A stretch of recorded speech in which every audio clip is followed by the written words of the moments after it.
Students, Maheshwari पाठशाला में आपका स्वागत है। अब हम पढ़ रहे हैं difference between accrual basis of accounting and cash basis of accounting, यानी इसमें डिफरेंस पढ़ना है। ठीक है, तो पहला नेचर ऑफ ट्रांजैक्शन बता रखा है उसने, फिर both cash and credit transaction are recorded, cash transaction are recorded. इसमें क्या बोथ कैश और क्रेडिट दोनों ट्रांजैक्शन रिकॉर्ड की जाती हैं और इसमें ओनली कैश से रिलेटेड ट्रांजैक्शन रिकॉर्ड होती हैं। Prepaid outstanding expense incurred accrued income received in advance, prepaid and outstanding expenses are accounted in the profit and loss account. Accrued incomes and income received in advance are also accounted in shown in the balance sheet. ये यानी वो कह रहा है कि outstanding expense जो हैं और प्रीपेड हैं उनको कहाँ दिखाते हैं बेटा? प्रॉफिट एंड लॉस अकाउंट में। और अक्रूड इनकम और इनकम रिसीव्ड इन एडवांस इनको कहाँ दिखाते हैं बेटा? बैलेंस शीट में।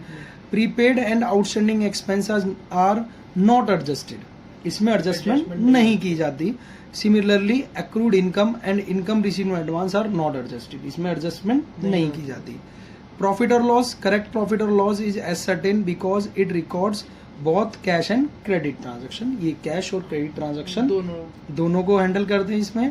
करेक्ट प्रॉफिट और loss is not ascertain because it records only cash transaction, इसमें केवल कैश ट्रांजैक्शन को ही रिकॉर्ड किया जाता है।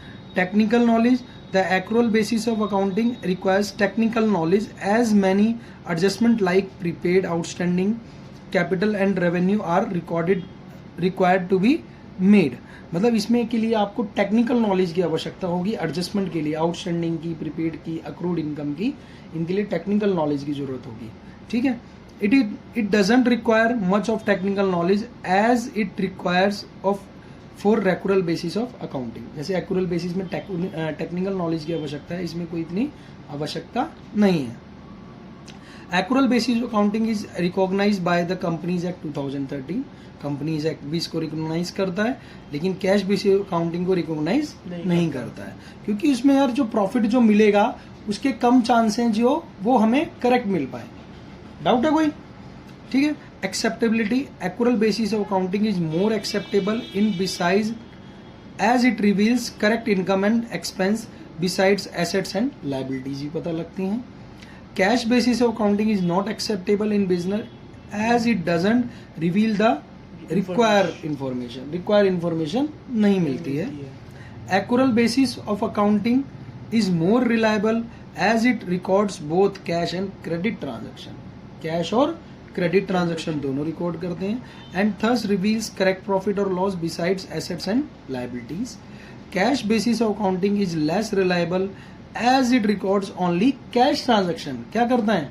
Only cash transaction, and as a result doesn't reveal correct profit, और क्या है बेटा? करेक्ट प्रॉफिट नहीं मिलता, और loss and also assets and liabilities नहीं मिल पाती। ठीक है, नेक्स्ट है suitability. Accrual basis of accounting is suitable for business as it requires information that is complex। बहुत बड़ी और जटिल होती है, इसलिए क्या है वहाँ इंफॉर्मेशन बहुत देनी पड़ती है बिजनेस के लिए। It can be made available by accrual basis of accounting। अगर ये जरूरत है तो हमें accrual basis को हमें फॉलो करना पड़ेगा।